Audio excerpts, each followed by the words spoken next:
Nós ouviremos, nesse momento, a saudação da presidente do Sindicato dos Fiscais da Fazenda Estadual do Estado do Espírito Santo, a auditora Zenaide Maria Tomazelli Lança. Por favor.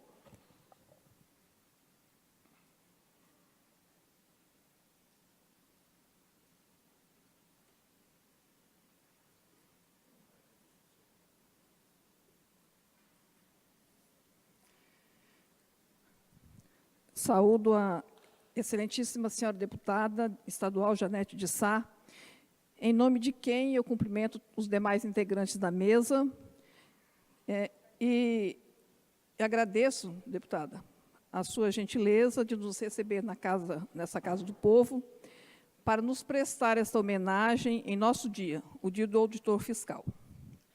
Colegas auditores, auxiliares fazendários e demais presentes, boa noite.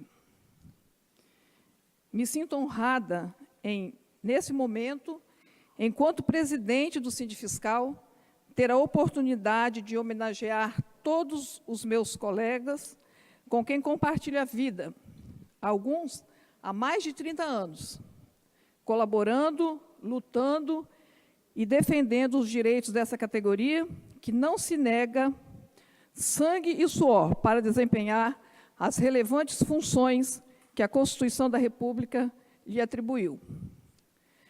Atravessamos, junto com todos os cidadãos brasileiros, fortes tormentas, que mais destruidoras do que o furacão Irma, têm sacudido as estruturas de nossa República, nos deixando atordoados e à deriva de gestores não comprometidos com os ideais de nosso Estado. E nós, servidores públicos, que estamos na linha de frente dessa batalha, estamos sendo colocados novamente como os vilões responsáveis pelas mazelas, que em verdade decorrem da ineficiência e da desonestidade de muitos dos nossos governantes.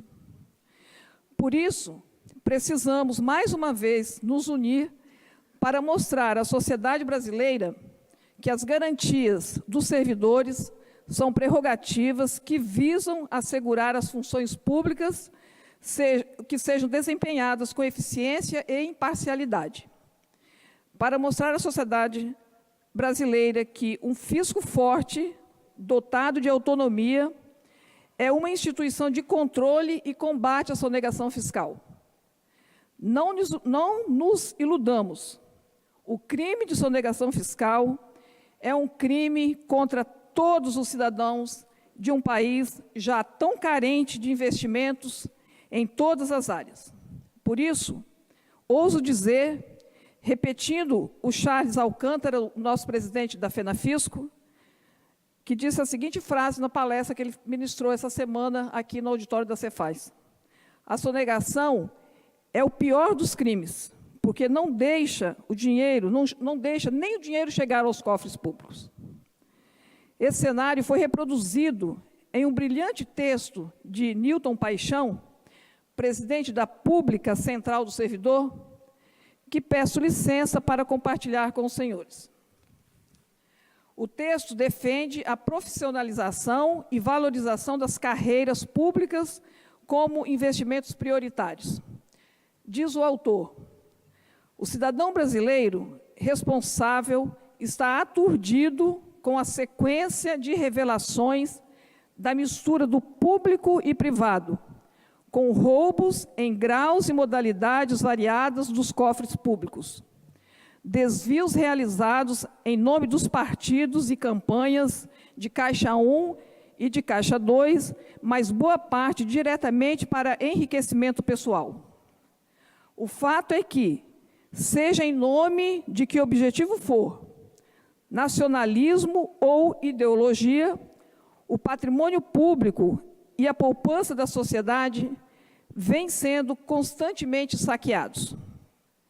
Temos um regime político e econômico que escolhe seus vencedores, desorganiza uma saudável e mais justa competição de mercado, coloca o dinheiro dos bancos públicos em quem captura melhor politicamente essas instituições, formula portarias por encomenda e desonerações para quem mancomuna de vantagens, extinguindo qualquer meritocracia de competências por parte dos empreendedores e controla as oportunidades a seu bel prazer. E pior, os meios de comunicação, especialmente imprensa econômica, celebram e enaltecem esses pseudos vencedores como se fossem exemplos de eficiência de mercado no Brasil, exemplos corporativos globais, de forma acrítica e sem investigação de suas vantagens de maneira evidente. Basta consultar o buscador de notícias e ver os prêmios e cerimônias de agrado para Odebrecht, BTG, Gerdau, Eike Batista, etc., etc. É o capitalismo das falcatruas, travestido de management. Em meio a tudo isso, o senador Antônio Anastasia, com processos de recursos escusos e em campanhas e em seu governo ainda a serem respondidos, pertencendo a um partido incapaz de expulsar de sua presidência um senador flagrado em diálogos de corrupção e relações indevidas, vem propor a terceirização de fiscalizações típicas de Estado. Mais ainda, em recente evento de revista econômica com palanque de reverência e aplaudido, o presidente da Câmara dos Deputados, Rodrigo Maia, defende o fim da estabilidade do servidor e a redução das competências das carreiras de Estado. Senhores, vamos falar sério? Quem roubou, fez campanhas ilícitas e está em partidos manchados pela corrupção sistemática, envolvido em nebulosidades, não tem a mínima moral em comandar reformas de Estado, que vá primeiro assumir as responsabilidades pessoais, responder seus processos na justiça e lavar a roupa suja de seus partidos para depois vir apontar os caminhos. Porém, sim, a sociedade tem todo o direito de debater onde o Estado é fundamental ou não é. A sociedade pode e deve fazer a boa política para aperfeiçoar e modernizar as estruturas públicas, tornando ele mais presente aqui e menos presente acolá. É a dinâmica da história da administração pública e é natural, mas que esse processo seja liderado por pessoas ilibadas e com participação social, e não com canetadas contaminadas e com agentes públicos sob suspeição. A hora, a nosso ver, é exatamente do contrário. A população sinaliza gratidão e acolhimento com categorias de Estado que vêm fazendo sua lição de casa de maneira independente e altiva. Como procuradores, parte do Judiciário, Polícia Federal e etc. E desejam enfraquecer justamente essas categorias e outras.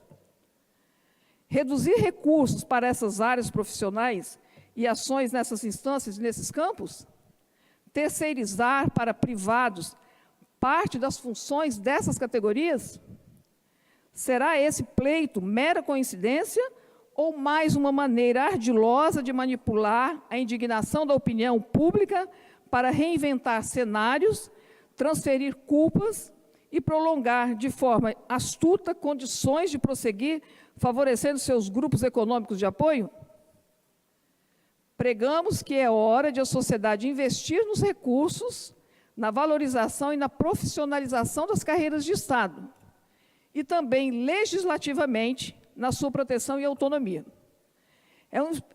É um investimento barato diante das perdas de um Estado capturado por decisões de interesse político-privado, para que as carreiras de Estado tenham poder de impedir, no futuro, uma roda viva de corrupção e que as mudanças do governo não coloquem nosso país na trilha de uma república de bananas, com imagens icônicas como a do dinheiro em caixas, que compete com seriados sobre o narcotráfico. Basta de um Estado refém e manipulado em nome de boas causas para uma política que age com demagogia pela frente, para assaltar os cofres públicos por trás das cortinas sem ser importunado. Em nossa realidade, precisamos de regras claras, um Estado atuante e moderno, agindo de forma neutra na regulação, na fiscalização e controle, capaz de proporcionar um capitalismo justo, com vencedores meritocráticos e indução pública para oportunidades a todos e inclusão social. Com essas palavras, Nilton Paixão traduz as lutas que nós, auditores fiscais, temos que encampar para desempenhar junto à sociedade nossa maior missão: profissionalização, capacitação, atuação com autonomia e com maior eficiência, que gerem incremento na arrecadação e que gerem também justiça fiscal. É o que os cidadãos esperam de nós, servidores públicos comprometidos com a realização das promessas do Estado Democrático de Direito. E hoje damos as boas-vindas a mais 30 auditores nomeados pelo governador. Que bom, que boa notícia. Depois de muita reivindicação do sindicato, enfim, hoje conseguimos pelo menos esse item da nossa pauta de reivindicações, a nomeação de 30 auditores. Não representa a recomposição do quadro, senhor subsecretário, mas já é um avanço nessa conquista da reconstrução do nosso quadro de auditores fiscais. E o Sindifiscal agradece o empenho. Sabemos todos o quanto nossa categoria necessita a recomposição e a renovação de nossos quadros, mas o governo só se atentou para essa realidade depois de muita luta de nosso sindicato. Nessa luta e em todas as demais lutas que temos pela frente, colegas concorrentes ao pleito do Sindifiscal triênio 2018 a 2020, colegas da chapa 1, 2 e 3, devemos estar unidos para que deixemos de colher apenas as lágrimas de nossas batalhas. Vencermos ultrapassa qualquer objetivo corporativo. A vitória dos auditores fiscais significa a vitória da sociedade na direção de um Estado mais justo e democrático. Boa sorte a todos e que Deus nos abençoe. Muito obrigada.